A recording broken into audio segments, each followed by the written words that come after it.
जय मसीह के मेरे मसीह भाई बहनों, हम परमेश्वर की महिमा करते, स्तुति करते, धन्यवाद करते क्योंकि तो परमेश्वर ने हमें नया दिन दिखाया और परमेश्वर हमारे लिए आशीष लेके आता है। हर हर दिन परमेश्वर एक नया आशीष को लेके आता है ना।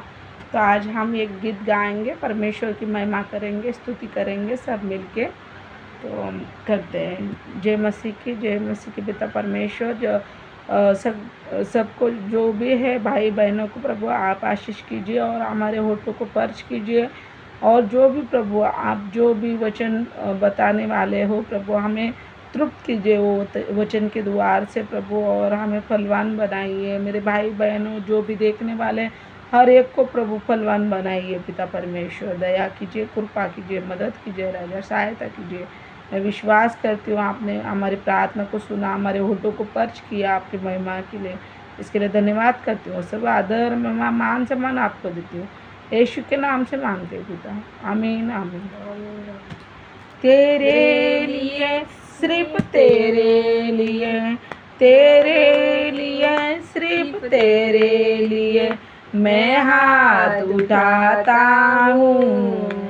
पवित्र आत्मा, पवित्र आत्मा मुझे ले जा यीशु के चरणों में।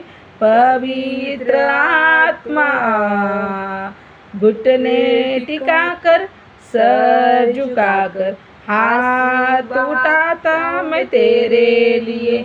घुटने टिकाकर सर झुका के हाथ उठाता मैं तेरे लिए। तेरे लिए सिर्फ तेरे लिए, तेरे लिए यीशु तेरे लिए मैं हाथ उठाता हूँ। पवित्र आत्मा मुझे ले जा यीशु के चरणों में।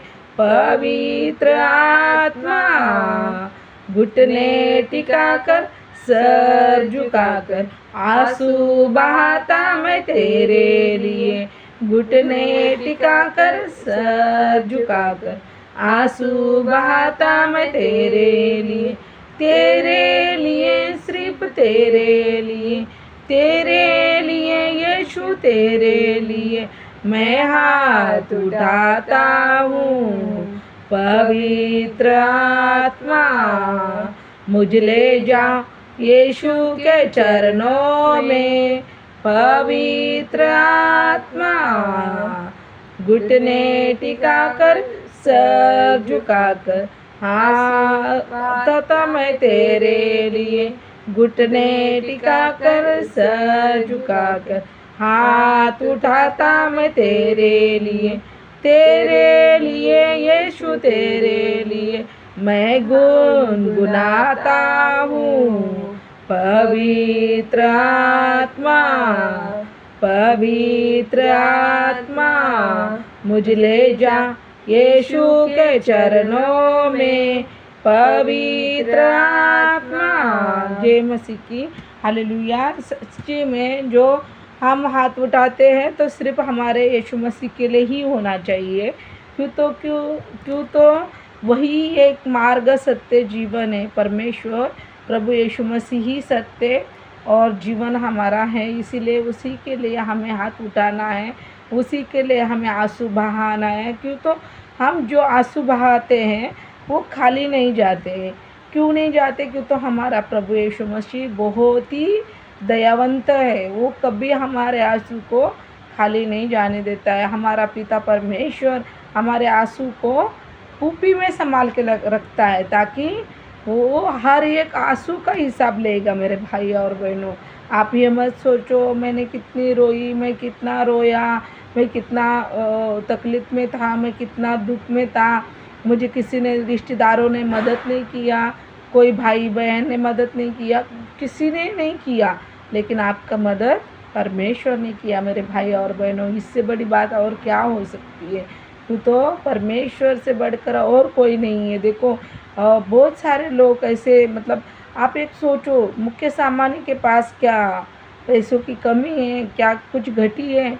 नहीं है, लेकिन फिर भी है, गटी है उनके पास, भले उनका बड़ा एकदम आलीशान घर है, ये घर से ये रूम से वो रूम जाने के लिए गाड़ी भी लगती है, कुछ भी होने दो, मेरा बेटा देख के भी आया है बहुत सारी, मतलब उनकी संपत्ति सभी दुनिया में जानते हैं कि मुकेश अंबानी सबसे बड़ा आमिर है, इसीलिए सभी उदाहरण देते हैं, क्या तू मुकेश अंबानी है, ऐसे बोलते हैं ना मेरे भाई बहनों। लेकिन मेरे भाई बहनों, आमिर वो नहीं है जिसके पास पैसा है, आमिर वो नहीं है जिसके पास बहुत सारे गाड़ियाँ हैं, बंगला है, ये वो है, वो नहीं है।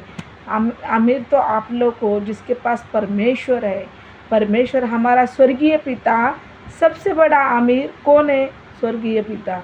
उसके पास क्या नहीं है? देखो हम जैसे कि इसके वचन से देखते हैं, भजन संहिता का 50 का वचन देखते हैं कि 50 में क्या लिखा गया है कि परमेश्वर ने कहा है कि जो कुछ मुझे चाहिए, भजन संहिता का 50 का 7 से पढ़ेंगे हम। हे मेरी प्रजा सुन, मैं बोलता हूँ, और हे इज़राइल, मैं तेरे विषय साक्षी देता हूँ। परमेश्वर तेरा परमेश्वर मैं ही हूँ।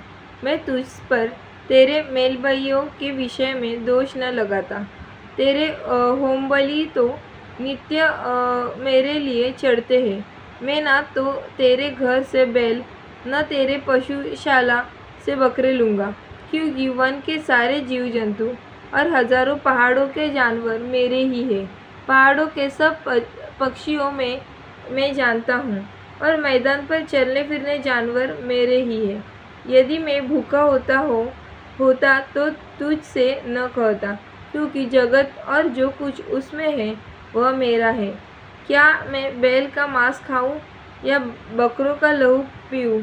परमेश्वर को धन्यवाद की बलिदान चढ़ा, और परमेश्वर के लिए अपनी मन्नतें पूरी कर, और संकट के दिन मुझे पुकार, मैं तुझे छुड़ाऊंगा और तू मेरी महिमा करने पाएगा। देखो परमेश्वर ने क्या अच्छी बात कही है हमसे, क्या मैं बैल का मांस खाऊं या फिर बकरा का लहू पीऊं? मैं क्या मतलब तुम्हारा ये नहीं, मैं ये सब चीज़ें मैंने ही बनाई है। परमेश्वर हमें ये दर्शा रहा है, हमारा यहोवा परमेश्वर हमें बता रहा है, तुमसे मैं ये चीज़ें नहीं लेता। अगर हम परमेश्वर के आगे कुछ भी अगर बलि करते हैं तो उसी ने बनाया है, इसीलिए उसी में से हम, परमेश्वर के वचन में लिखा गया है परमेश्वर की चोरी मत करो। कि तो जो भी हम कमाई करते हैं, हमारे पास भेड़ बकरी है, हमारे पास जो भी है, अभी हम तो मतलब जैसे कि इधर रहते, मुंबई में रहते हैं, इसलिए हमारे पास भेड़ बकरी नहीं है, लेकिन फिर भी हमारे पास, जैसे मेरा बेटा ये शेफ है, उसका भी सैलरी आता है, तो उसने भी उसका करते हुए जो भी सैलरी आता है, मैंने कभी अपने बेटे को सैलरी नहीं पूछी है, परमेश्वर वो रीजन को जानता है, लेकिन परमेश्वर तो ये बात जानता है मेरे बेटे की सैलरी कितनी आती है।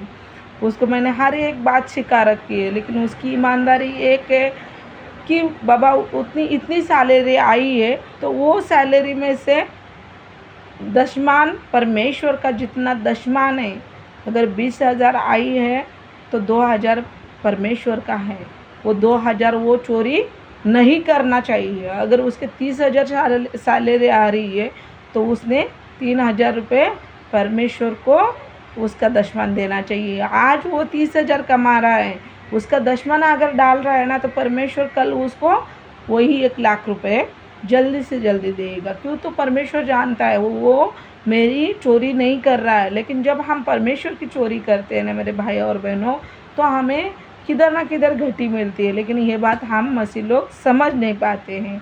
जो भी भाई बहन ऐसे पैसे से बचने की कोशिश करते हैं, उनके लिए मैं बोलना चाहूँगी, मुझे नहीं पता मेरा बेटा वो ईमानदारी से वो दशमान डालता है या नहीं डालता है, मैंने वो उसके ऊपर छोड़ दिया है, लेकिन सिखाया ज़रूर है।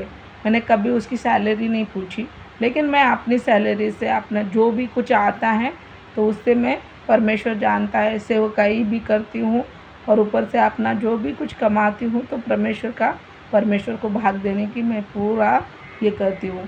तो परमेश्वर को धन्यवाद हो कि हमें ये बात सिखाता है कि जो कुछ बनाया है वो मैंने बनाया है, परमेश्वर ने सब कुछ बनाया। परमेश्वर को आपसे कुछ नहीं चाहिए, उल्टा परमेश्वर आपके ऊपर रहम खा के आपको जो कुछ देता है ना, तो रोज़ उठ के आपने धन्यवाद करना चाहिए कि परमेश्वर ने आज हमें जिलाया भी, और ऊपर से हमें खाने पीने का समय भी दिया, और ऊपर से हमारे साथ में भी रहता है। बहुत सारे लोग ऐसे होता है, कोई नींद में रह जाता है, कोई लोग ड्यूटी पे जाते हैं तो किधर दुर्घटना घट जाती है उनके साथ में। लेकिन मेरे भाई और बहनों, जो भी मजबूती में विश्वास में है, मैं उनसे कहना चाहूँगी कि आपको तो ज़रूर पता होगा कि हम लोग परमेश्वर में मजबूती से हैं, तो हमें कैसा परमेश्वर वो जिधर भी दुर्घटना घटने वाली होती है वहाँ से कैसा अलग करता है ना। तो ऐसे बहुत बार मेरे बेटे के साथ हुआ है। मैं बताऊंगी धीरे धीरे, और भी मतलब इसमें अभी ये लंबा वीडियो बन जाएगा, बहुत ज़्यादा लंबा वीडियो बनने से भी ये होता है। इसकी वजह से हम यहाँ पे ही परमेश्वर का वचन को ये करते हैं और प्रार्थना करते हैं। जय मसीह की। Hallelujah, hallelujah. धन्यवाद, धन्यवाद पिता परमेश्वर। जो भी वचन आपने आज हमें समझाया प्रभु, वह हर एक बहन भाई के जीवन में कार्य करे प्रभु। हर एक बहन भाई को प्रभु आप छू लीजिए पिता परमेश्वर। जो भी बीमारी में, तकलीफ में, जो भी प्रभु, जो भी हालत है उनकी आप प्रभु बदल दीजिए पिता परमेश्वर। जो कर्ज में है, कर्ज से आप निकाल लिया, इसके लिए धन्यवाद करते हैं, स्तुति करते हैं। सब आदर, महिमा, मान, सम्मान आपको देते हैं। यीशु के नाम से मांगते हैं पिता, आमीन, आमीन। जय मसीह की।